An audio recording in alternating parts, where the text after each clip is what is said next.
What's up, everybody? Welcome to Gojo with Mike Golic Jr. That is me. With me, as always, super producer Brandon Newman, Isaiah in the desert, my father, Mike Golic Sr., and back on the actual aforementioned day at the time you all are used to, our great friend and the co-host of Oddball, wherever you get your podcast, Charlotte Wilder. Charlotte, how we doing, bud?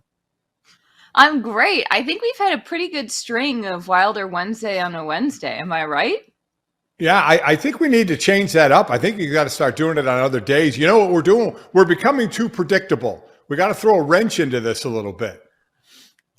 But see, I think this is the right time of year to start to fall into our routine because we are getting towards fall. I don't know if you guys have felt it at all yet. I saw some of our friends in the South got their first taste today. I got my first taste over the weekend in San Francisco, the little bite in the air. It showed up and it immediately flooded me with college football and football feelings. And Charlotte, that to me is the ultimate time of year for routine. It's the routine my life's been built on forever. And that feeling is like the first real pinprick of nostalgia for it. I could not agree more. There is nothing more nostalgic. And maybe it's because it came from like going back to school as a kid and the romance of summer ending. And you're like, oh my God. But there's also something very exciting about it that when that bite hits, when fall hits, whether it's because of football or because of school or whatever, it feels like this fundamental shift where you're like, I am ready to go. I could run through a wall. Let's go do some cool stuff. But I also, for me, it's very strange. This is the first time in 2 years that I'm not going to be on the road for college football games. So it's also like a little bit of a, oh my God, I'm going to have like, I can go apple picking on a weekend if I want to. I was going to say, are you excited for the freedom that you're going to have on weekends now? Are you sad that you won't be hanging out with a squirrel outside of the Vol Navy's headquarters in Knoxville? How are you feeling? I feel great because I think that it's the right time for everything. Like doing Oddball on the DraftKings network and YouTube and wherever you get your shows has been really, really fun. And it feels like diving into NBA now has been the place that it makes sense for me to be. And I loved getting to explore the country with and all the strange places I went, but it was also like it was very intense. You know, it was Wednesday to Saturday or Sunday of like 4 to 6 feature shoots in that short amount of time. And you know, it was not a small lift. So I think part of me is a little relief for a little bit more consistency and you know, a chance to catch my breath. Couple things here. Number one, you mentioned NBA, and we'll probably mention it, the in-season tournament that is getting okayed. And what an unbelievably fantastic idea that is, said with unbelievable sarcasm right now. I don't get it. Number two, if you ever go apple picking, you're going to need to send video because I don't know where you pulled apple picking from, but I don't believe you're going to go once this fall. Though I hope you do. I hope you do. Go apple picking. I feel like if anyone could believably and consistently go apple picking, it is for sure Charlotte Wilder. Are you going apple picking, Charlotte? Are you going apple picking? Have you met me? I'm like New England. If New England were a person, it would be me walking around in my glasses that make me look like I have a bookstore on some quaint street right next to an apple orchard. Mike, yes, of course I've been apple picking. But here's the thing. I was apple picking before it was cool. Before all of you were doing Instagram photo shoots in apple orchards or like putting your babies in wheelbarrows. I was out there 6 years old in Stowe, Massachusetts, picking those apples because I wanted to eat them. We didn't even have digital cameras. We didn't have phones. You like apple picking? Name 3 of its songs. Tell them. Let them know. Frauds. I can't. Y'all are frauds. Charlotte has had her hand in the apple picking dirt since day one. The rest of you don't know nothing about that life. You don't know about hard times, Daddy. Let me ask you this, Miss New England. Apple picking or clamming? Which one? Oh, that's like asking me to choose a favorite child. Well, I do it every day. I choose a favorite child every day. You know, those that say you love all your children the same. You go clamming every day? You go clamming every day? No, every day, my favorite child switches depending on what stupid stuff they do that day. So again, saying you love all your children the exact same is a bunch of BS. That just is not true. No. That's actually how I feel. Like when the clams are really acting up, I'm like, I am all in on apple picking today. So I totally get it. There you go. And quickly about fall. Fall's my favorite time. And just with that little chill in the air. But also, I start to chuckle a little bit. Your mother and I, Mike, you know how we walk the dogs on the Notre Dame campus here. And people are starting to come back to school. Like RAs are coming back this week. School starts soon here. And the amazing thing about it is, and we all went through it, and everybody listening or watching has gone through it. You get excited to get to start the new school year, right? Whether you're 6, 7 years old or in college, you're excited. And then a week in, you're like, damn, I got to write a paper, or man, I'm back in school. The excitement goes away within a week. Every time it is. And I think I was thinking about this with the like bite of fall in the air, because you're right. What it is a signal to your body that a bunch of the stuff you're used to doing is about to come. And with that one comes all of that. I was trying to think of my 5 favorite weather moments that are all correlated to the things that come with them. I think I came up with a pretty good list here. The 5th one would be number 5. Number 5 would be the first snowfall. Because same idea, Dad. The first snowfall is pretty and beautiful, but then after that, you're shoveling snow for the rest of the winter. Yeah. It's winter, which means it's cold, and that kind of sucks. And so all the things that come with it after that, not necessarily as cute. Number 4, for that same reason, number 4 would be the 4th of July. I can deal with like 1 or 2 sweltering hot days when you're outside and the beers are sweating and you get to go by a body of water and it's a great time. But a lot of the rest of the summer can be oppressively hot, as people have felt all around this country all year. Number three, the first day of spring. Great one too. Signifies birth, renewal, all of that. And then my allergies kick in, and that part sucks. Number 2 is just a good thunderstorm on the porch. That one I think is actually timeless. And number 1 is the bite of fall air that breaks in about this time of year. So, but all of them kind of have that common thread of, hey, it starts off great, but then you got to deal with all the stuff you don't exactly like about that. Yeah, it's exactly right. That's where we are, but it's football season. But I do remember every year going back to school, like in high school especially, and getting through one day of a full day of classes and being like, oh, I'm sorry, I have to do this every day, every week for 9 months. Being like, this feels truly like I physically cannot do this. And then by the next week, you're like, okay, I'm back in school. It's fine. But it takes a second. It takes a second to get used to it. It does take a second. There's that adjustment period that goes on. And so we are here to help shepherd everybody through that adjustment period. We've got a great show today. As always, download, subscribe, rate, review. Leave us a 5-star rating. We are going to get to another round of our 3 big questions for the Power 5 conferences in college football. Since we've got Charlotte here, we're going to head down to the SEC, one of the conferences that's actually going to survive and make it through to whatever comes next. We're going to get to that. We've got to have Charlotte help us decode some NBA news also. But speaking of markers for the fall, I need Brandon Newman to step to the pulpit here, because one of the things that I have become accustomed to is Brandon Newman, one of our nation's chief haters, coming, and anytime something seems universally lauded or praised, immediately shouting it down. And one of the great markers for the start of the fall is always Bruce Feldman's Freaks List going into college football season, where you get to see some of the finest, strongest lads our nation has to offer. Number 1 on the list is Nichols Harbor, the South Carolina wide receiver who looks like Calvin Johnson reincarnate. Dad, you rewatched that video of him running a track race against a bunch of small high school kids and making them all look like babies. You've got the Marvin Harrison Juniors of the world, obviously, but the video that did it for everybody yesterday was Michigan defensive tackle Kris Jenkins. And I thought, Brandon likes defense and defensive linemen. Brandon was once one of the strongest guys I had known and been around. Surely he would enjoy a man doing a Turkish Get Up, a wild exercise where you've got to hold a weight above you while getting yourself flat off your back to standing on a knee. He did it with 170 pounds. Like, I cannot stress enough, like 35 pounds would crush most people. And yet Brandon Newman in our pre-show meeting last night comes waltzing in, ready to poo-poo this feat of strength as something wholly unimpressive. Brandon, are you still sticking to your haterade on this? I am. I'm 10 toes down on my haterade on this subject. Why? Mainly because it's Kris Jenkins' son. Do we understand what that means? It's Kris Jenkins' son. It's like Hercules running around bragging about being strong while his daddy is still Zeus. It's like, okay, let's see something else.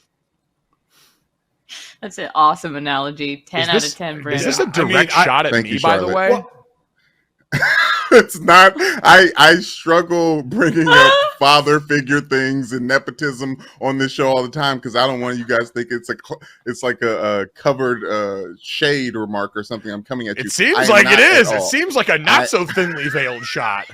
Yeah, it seems like he just ball batted you, Mike. No, I'm saying. Is this really like where we hash this out? My God.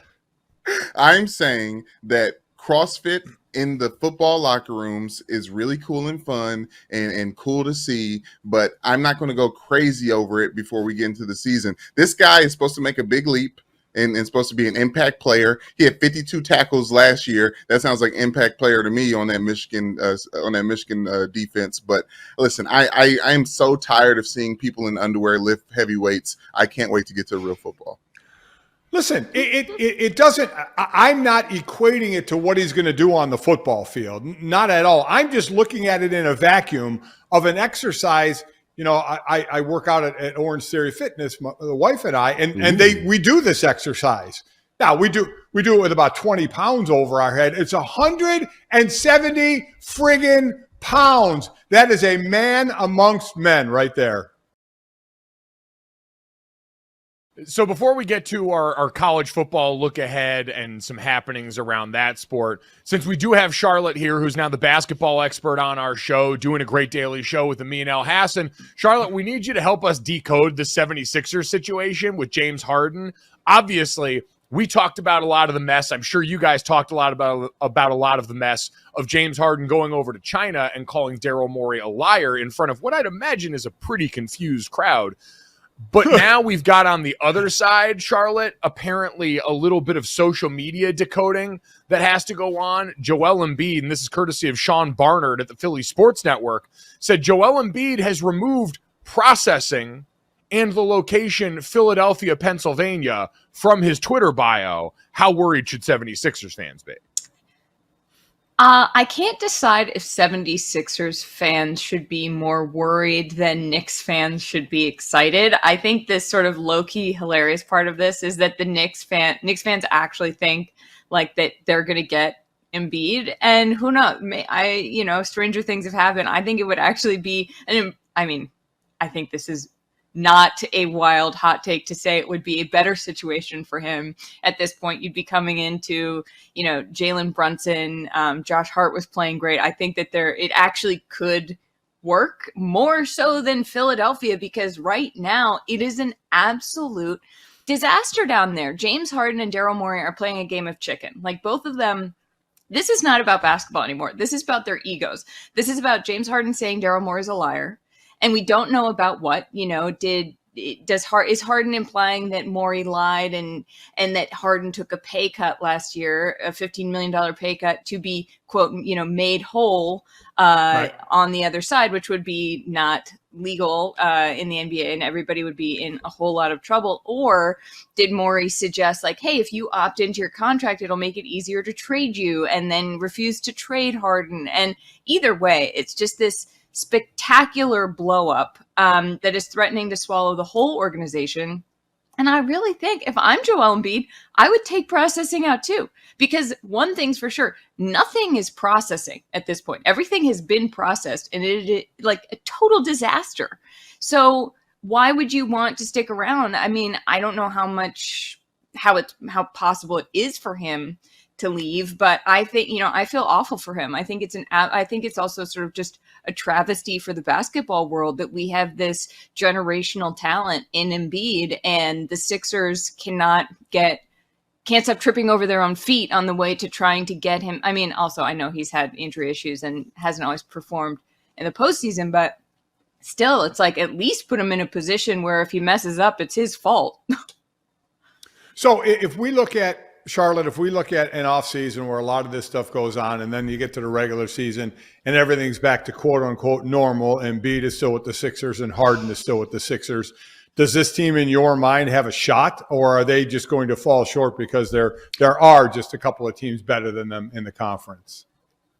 Oh, I don't think it would even get to a point where it would matter if other teams are better or not. I think Harden is going to do absolute. I mean, Ramona Shelburne reported yesterday on ESPN that Harden was going to do whatever he could to make things uncomfortable. And we've seen in the past how he has done that. I mean, when he wanted to trade in the Rockets and give it to him, and he showed up and just absolutely gave up at training camp, I don't even think he would show up to the Sixers training camp. I think at this point, he's going to just keep, if we thought him saying Daryl Morey is a liar in China was explosive, I don't think we've even, and that was that was his opening salvo. I don't think we've even come close to seeing what sorts of things he's going to be launching into the ether. I would be shocked if he suits up and agrees to get on the court and even pretend to play at this point. Hey, I am Mike, kind of Mike, excited do you to think, see. Yeah. I was going to say, Mike, do you think he's worth the trouble anymore? I mean, is he going to put that team over the top when we see 40 points in one game and, 0 for 10 and from threes in the next game in the playoff? I mean, is he even that guy anymore to be able to do that? Because he hasn't won a title with other stars. Well, he's not supposed to be that guy in Philadelphia. That guy's supposed to be Joel. Like, he's supposed to be a really expensive garnish on the side of the main dish that's Joel Embiid. So it kind of flips the power dynamic in my mind the same way it was supposed to be in LA. Hey, it was supposed to be Anthony Davis now, and LeBron James isn't supposed to have to be the best player in the world anymore because he's old as hell, and so that shouldn't be the case. So that would be my thought process. Plus, again, this is about what are your other options, and at this point, if you're Philadelphia walking into the season, what other really compelling options do you have of a player you can realistically get over there, unless all of a sudden you could somehow turn this into like Dame Lillard, Charlotte? Yeah, I think that it's sort of, I mean, there isn't a better option. I think Harden could be that guy if he wanted to be that guy. I think, or at least be, the Robin to Embiid's Batman, because he's an unbelievable player. He's such a talent. I know he's almost 34. I know that there are questions about that, but 10-time All-Star, 1-time league MVP. I don't think you can say like, I don't know what better player there would be for Philly right now, but I don't think if he is not willing to actually play, then what good is any of that?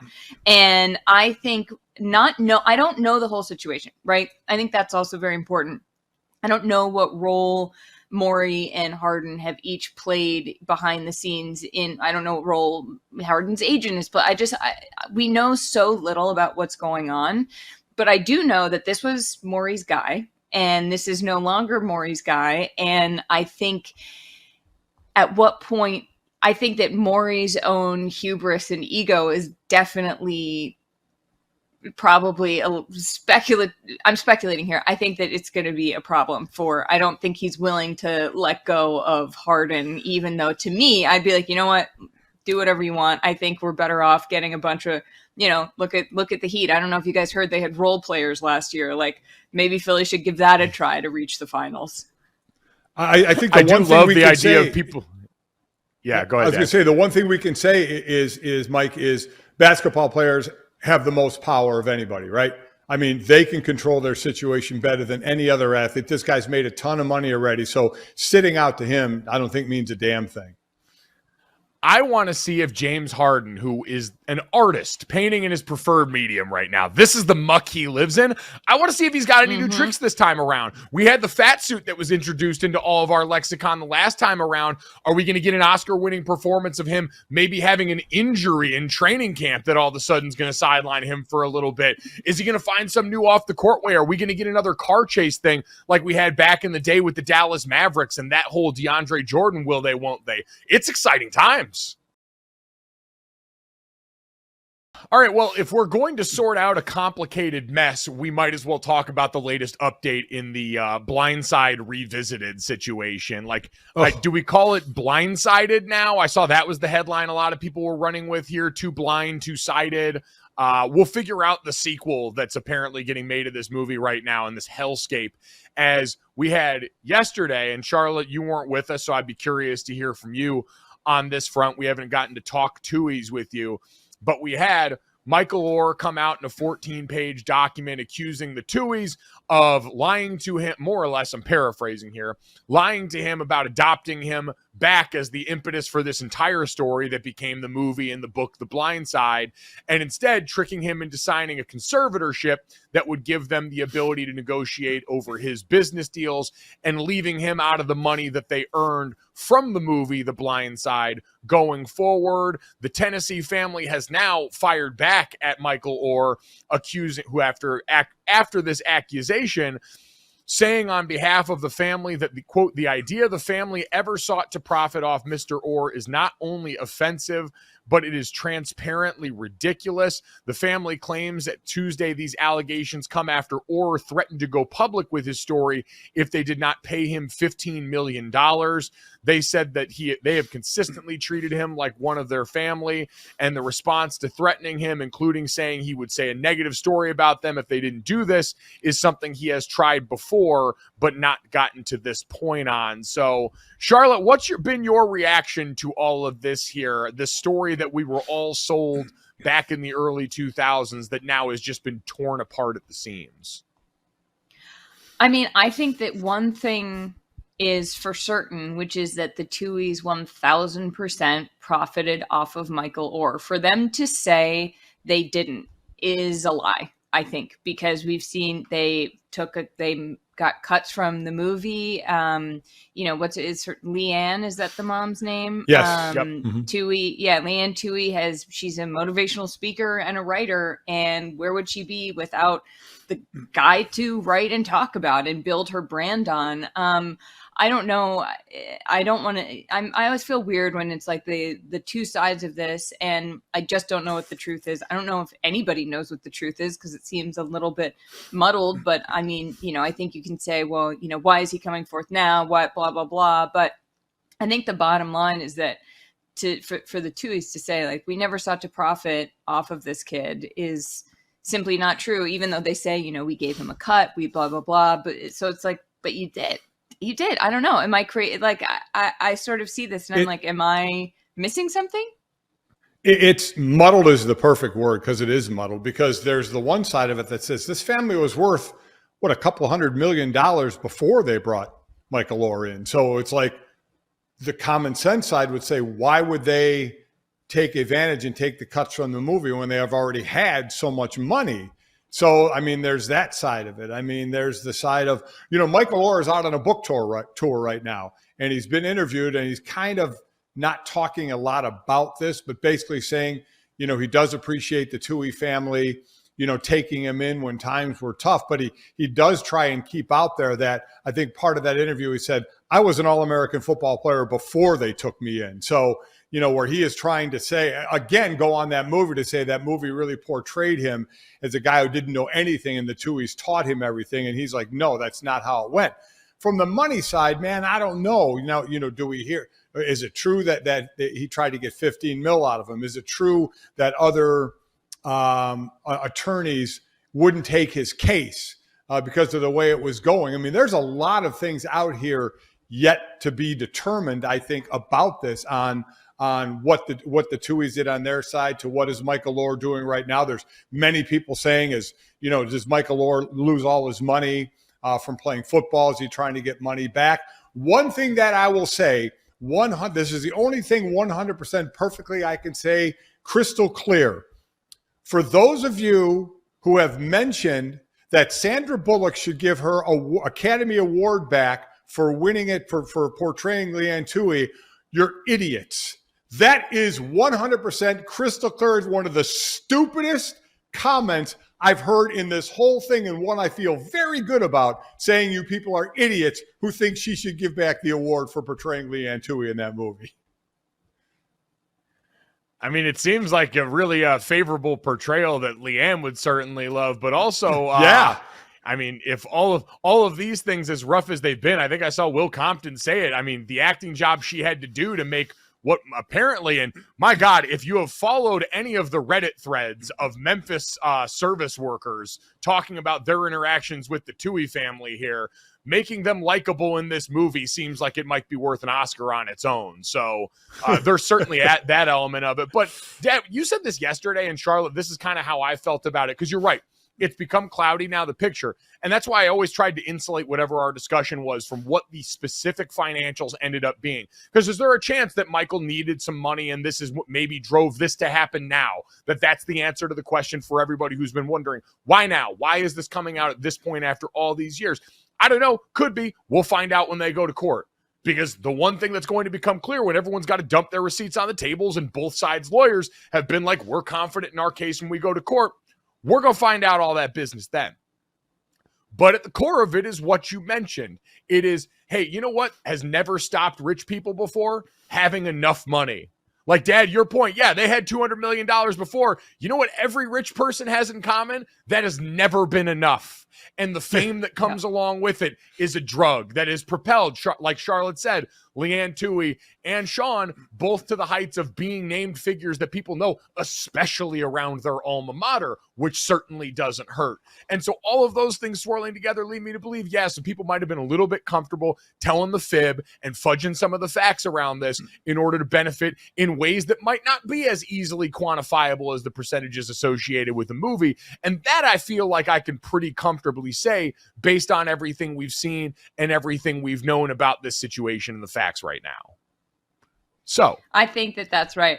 I think the one I was going to say that too. You know how they got all that money is by always wanting more money, and maybe if I try to be less of a good person, I'd have more money too. But here we are. And listen, I'm not going to sit here and bang on people that have a lot of money and want more money, as long as the way they get it, let's hope they didn't do what Michael Oher is saying. Now we're going to have to find out, because you would hate to think people with money taking advantage, but it wouldn't be the first or last time that something like that is done. But I'm kind of with all of us here. I mean, there's a lot out on the table that we have to kind of let get sifted through. And as we said, both sides of the lawyers are like, we think we have a good case. And Mike, you as I said all along, you've been right. The receipts, actual receipts are going to be thrown on the table, and a judge is going to have to figure this thing out on who is owed what, or is anybody owed anything or this thing, or is the conservatorship, is that going to be over? We just all wipe our hands and we go our separate ways. I have no idea at this point. Rich people taking advantage of minorities in America. Why does that sound so believable? I can't quite figure it out, but we'll see if we can get to the bottom of that at some point. In the meantime, let's switch over to actual football. We started this week taking a look ahead at the fall that we're going to have. A lot of college football buffs in the chat right now. And so we are going to try and answer 3 big questions about each Power 5 conference over the next couple weeks as we get ready for kickoff of college football seasons. Week 0 next weekend. Dad's going to be over in Ireland hanging out while I watch his dogs. We did the Pac-12 on Monday. Rest in peace preemptively. And today we thought we would get to a conference that is going to exist in the world to come, and that's the SEC. It just means more, et cetera, et cetera. 3 big questions about the SEC heading into the 2023 college football season. And I feel like we need to start with this, because while it seems like we've ceded the reins of college football over to the 2-time defending champion Georgia Bulldogs, Charlotte, I will start with you. Should we be afraid of how much Nick Saban has been smiling this offseason? Because I have seen a lot of press conference footage of him cracking jokes with everybody. I saw him on Marty and McGee the other day talking about how he doesn't do karaoke, he dances, because he learned growing up that dancing was how you got dates, and Nick Saban was putting us on game, and all of these things that lead me to believe he's a little happier than we've ever seen him. Should we be terrified? Are the Tide going 15-0 this year?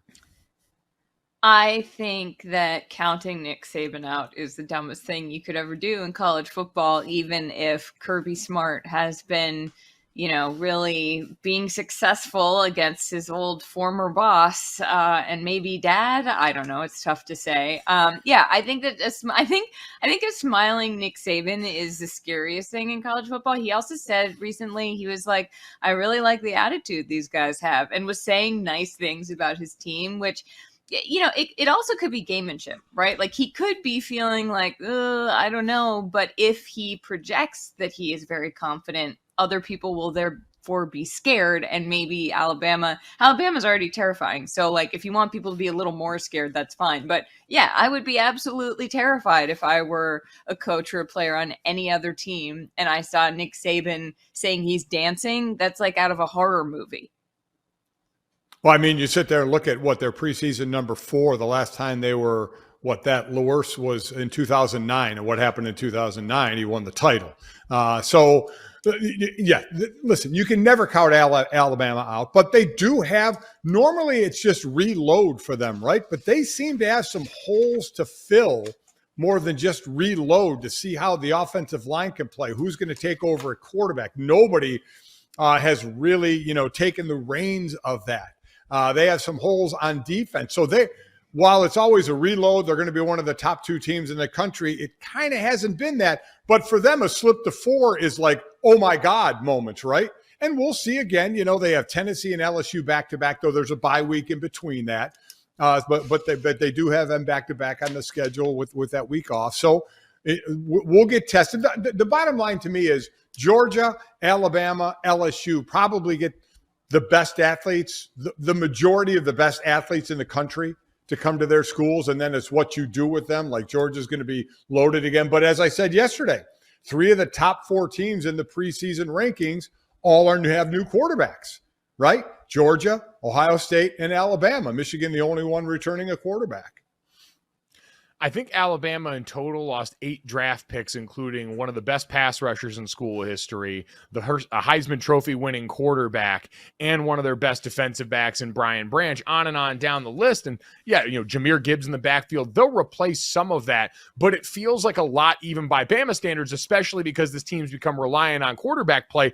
And yet here they are, the second best odds to win the SEC, the best odds to win the SEC West over a team like LSU that brings back their quarterback and a host of other people. It just seems like this is the ultimate testament to Bama respect. And Nick Saban smiling, what Charlotte said about Nick Saban saying he likes this team's attitude, I think is the ultimate reflection of what Nick Saban's always done best, which is adjust. He, for a long time, could grind his teams into dust. And I think he saw last year, you might not be able to do that as much anymore, or maybe just with this current roster. And he said after a practice, sometimes you got to know when to kick him in the ass, and sometimes you got to know when to pat him on the back. And he's had to do, I think, a little bit more of that than normal, because this is the current landscape, because of how this roster is set up. And so I think all of that can kind of work itself into maybe a different approach, and one that, again, has always been the hallmark of Saban, whether it's been schematically or otherwise, being able to change when everybody else might not be willing to. Let's get to that other team involved. Second question here. Is a national championship a reasonable expectation for Brian Kelly and LSU in year 2, Dad? They made it to the SEC championship representing the West in year 1. They got big wins over the likes of Alabama. Is this the logical next step considering where he is coaching right now? I mean, I think he can have the talent to do it, but I think it's just the toughness of the conference may stop him from doing it. They lost, a few players on defense to the NFL. Obviously, they play Alabama, as we talked about. So it's for teams, like I said, Georgia, Alabama, mostly. You want to throw LSU in there because of the athlete. They get a lot of athletes that go on to the NFL. So they're unbelievably talented players. Is the holes you have to fill that they don't have to. They do have a quarterback coming back in Jaden Daniels. Is do they have to fill the holes, or are they just reloading? And Brian Kelly making it to the SEC title game last year, I think, was surprising to some. I actually think they take a little bit of a step back this year. I think they exceeded expectations of where they ended up last year, and I don't think they're going to get that far this year. Yeah, Charlotte, I saw it. Phil Steele does a great job tracking some of the things that are general indicators of success going forward. And if you look back last year, Alabama was down 17 in their game against Auburn, down 13 in their game against Mississippi State, won by 3 against Arkansas, overtime against Bama. Like, a lot of the close win stuff and come from behind generally tend to be indicators of regression. But like Dad said, you have got your number 1 wideout back from last year. You have got your quarterback back, 4 or 5 starters on the offensive line. And oh, by the way, Harold Perkins on defense, who might be one of the best, if not the best defensive players in the country, is wearing a single-digit number right now. People should be terrified about what that kid's about to do. But all of that, Charlotte, can lead you to believe maybe they are built to kind of push past what would be a normal sticking point. Yeah, I mean, I also think that whether it's reasonable or not to expect a championship out of Brian Kelly, I think that LSU fans probably are. And if he doesn't, it will be very hard to get those people back on board because, you know, he comes out there with his fake Southern accent and then exceeds expectations. Well, that's great, but they're also paying him so much money. The whole idea of Brian Kelly and LSU is so weird already in terms of a fit that the fact that it worked, I think, bought him a lot of goodwill with the fan base. And so I think that if he takes a step back, you know, LSU went 6-2 in conference. They were 10-4 out of conference, which is also a little weird to me. I'm like, I don't know that portends a championship if you're you lost more game. I don't know. But I do think that there is an expectation simply because of how strange the whole thing was to begin with. And then the fact that it worked. If it doesn't, I think that's going to be a lot harder for people to stick with Kelly and be like, no, this can work if he has a worse record than last year. Yeah, you're right, Charlotte. That is the expectation because when you look, the last 3 head coaches that have come through here have all won national championships. And excluding Nick Saban, it's hard to argue that either of the other 2 are flat out better coaches than Brian Kelly. And so that is the expectation because everyone just seems to be able to do it at LSU, and they've got all the pieces that usually make it happen. Let's get to the last question here because I don't feel like I have heard more conversation about a quarterback who has so far accomplished less on the field than Joe Milton. The quarterback for Tennessee. Dad, is Joe Milton the most important player in the conference this year? Because I would argue his swing, his rise or fall is going to determine so much outside of the powers that we mentioned. Because we saw with Tennessee last year what the ceiling can be with Josh Heupel, that tempo, that offense. And Joe Milton's got infinitely more talent than Hendon Hooker, who was so productive and a third-team All-American for them last year. He just hasn't been able to corral it so far. All you hear is the talent of Joe Milton, how strong his arm is, how far he can throw a ball. But let's remember, they lost their best pass rusher. They lost their top 2 wide receivers. They also lost some old linemen. So again, can you plug that in? Do you have the talent level and the depth to be able to fill those spots? And then obviously the schedule, Alabama and Georgia, South Carolina, who beat them last year. South Carolina had an excellent latter part of the year. So, yes, I think this comes down. Hendon Hooker, I loved Hendon Hooker and what he did. And then he gets hurt. And then Milton has that monster game in the bowl game against Clemson. So everybody's eyes are widened and their appetite is wet now going, okay, you know, this guy is going to do it. Tough schedule. Do they have the talent to fill those holes I just talked about? That's the biggest question to me. I also think that it's sort of an interesting phenomenon that's going on right now because Joe Milton, he's made 9 starts in his 5-year career. He's lost the starting job twice. I was obsessed with the Tennessee team last year, as I think a lot of people were. First of all, I agree, Senior, I loved Hendon Hooker.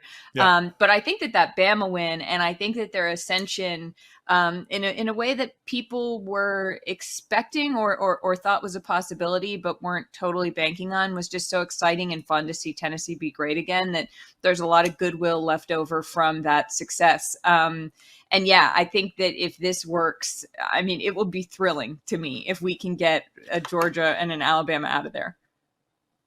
It is thrilling is the right word. There is no player I want to see succeed more than Joe Milton this season because of all the ability, because of what it would mean for the sport. It is also interesting to consider in everything that we've talked about with him. He stayed. He stayed at Tennessee through all this, stayed through getting replaced in a way that does feel uncommon these days. All right, time to finish off a Wilder Wednesday with this, that, and the third. 3 quick stories. Get you on out. As always, download, subscribe, rate, review. Leave us that 5-star rating. Download, subscribe, rate, and review Oddball with Charlotte and Amin El Hassan. And make sure you get yourself some of that basketball goodness each and every day. Also, make sure you help out and support our friends at Knockaround. They're trying to do you a favor. Help you look cute as hell and protect your eyes from the sun. That's a great friend and one I would like to give my hard-earned money to. They're the go-to for high-quality polarized sunglasses that aren't going to break the bank. They just released a phenomenal set, the first 9 teams of their MLB collection, so you can get your Yankees, your Red Sox, your Cubs, your Cardinals, all those goodness. You can also we got the World Cup going on, still support the women's national team even though they're not playing anymore. They got those sunglasses. You can get ready for Paris next year. Fail to prepare to fail, et cetera, et cetera. So don't be the person staring into the sun or trying to get sand out of your overpriced sunglasses. Go to knockaround.com, get great-looking, high-quality polarized shades starting at just $28, and use code Golic at checkout. Get yourself some free shipping on that order. Everybody wins. Speaking of participation trophies, let's get to this, that, and the third. My father is raging against the machine right now. As Charlotte, we've got this. The NBA unveiled its schedule for the play-in tournament. They made a big show of it the other day on NBA Today. It is highlighting number 1 overall pick Victor Wembanyama. They are the only team, the Spurs, that have more than 2 of its 4 group play-in games on ESPN and TNT. I have said for a while, Charlotte, Adam Silver is trying to make fetch happen, the European soccer fan, trying to insert a midseason tournament to drum up interest. Do you think, Charlotte, basketball analyst, that this is bound to work? I actually do. I think that this is for a generation of kids who are going to grow up looking forward to this. But I also think everybody who's sitting here saying nobody's going to care, why are we trying to do this? Everybody's going to be talking about it. It is going to get that, whether you like it or not, you are going to be talking about the in-season tournament. And whoever wins that, you're going to be saying, is there a chance that they can make it farther in the playoffs? And I think that in the playoff conversation, people will be like, well, look at their performance in the in-season tournament. And I also think it's just going to give something that zhuzhes up that front part of the NBA season a little bit, because, a little spice on it, because the final 4 games are going to be in Vegas. It's going to be very flashy. And whether you like it or not, it's going to be a headline that people pick up. I can maybe see the Final 4 getting a little more zhuzhing it up, but the rest of it until then, Charlotte, it's just regular season games. I mean, they count as regular season games. I mean, I'll give you the Final 4 and the championship game that there'll be more eyes on it. I don't know, me personally, if I'll particularly wonder if the winner of the in-season tournament will win the NBA championship. I know that'll be, if this keeps going down the road, that's what will be talked about. How many teams have won the in-season tournament and then went on to win the NBA championship? But I just don't get the whole thing. They're regular season games except for the championship game. See, what I can't wait for now is this gives us a new opportunity for banner slander. Somebody's going to hang that in-season tournament banner. I know they are. And when it happens, we are going to roast them into the ground. I think, Charlotte, overall, I like your point. And this is something I have to remind myself more and more of these days. Some things are not made with you in mind, and that is okay. This might be for other people, and that might be the goal in this situation. Let's get to that. Speaking of goals, we have got the Women's World Cup final set between Spain and England. Unfortunately, it appears the Le Batard show curse, and really the Stu Gotts curse, upended the Matildas and co-host country Australia, who lost 3-1 to England in a game battling over people who have the English flag in their flag. Charlotte, what's your consumption of the Women's World Cup been like since Team USA went down? I'm really embarrassed to say this, but I'm going to tell you the truth. It has been very, very low because the games are not at a convenient time. And if they were, I would be watching absolutely everything, but I can't justify I'm also a giant baby about sleep. Like, if I don't get enough sleep, I flip out. So this World Cup and I were not on a collision course, let's just say. But, I definitely gotta watch. I gotta get better, and there might be a short amount of time to get better, but I'm gonna get better. Well, listen, I think this one was tough to get into if our women weren't going to be in it, just because of the time. I mean, people, who was going to set an alarm for 3 a.m. to watch, any country that wasn't ours? We would do it for us. But I mean, because let's be honest, the majority of the fans here drop in for this, right? They're not, everyday fans of soccer. We get so many more that are just kind of dropping in on the Olympics and dropping in on the World Cup. So it needs to be a little more, accessible if our women aren't going to be in it, to watch it, to get up that early and to watch it. And don't get me wrong, it's been a huge success around the world. Attendance has been great.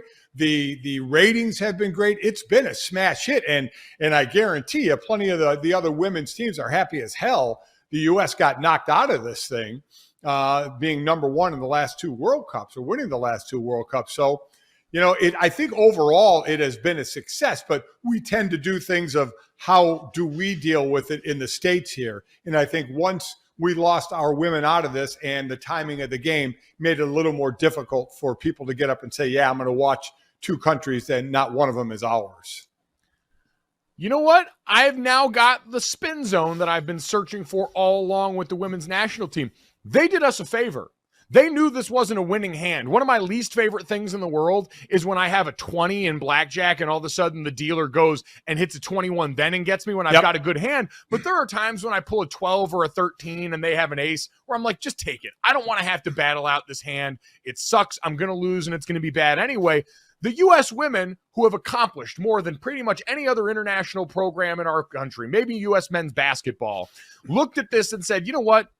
We don't want to disrupt the sleep cycle of a nation.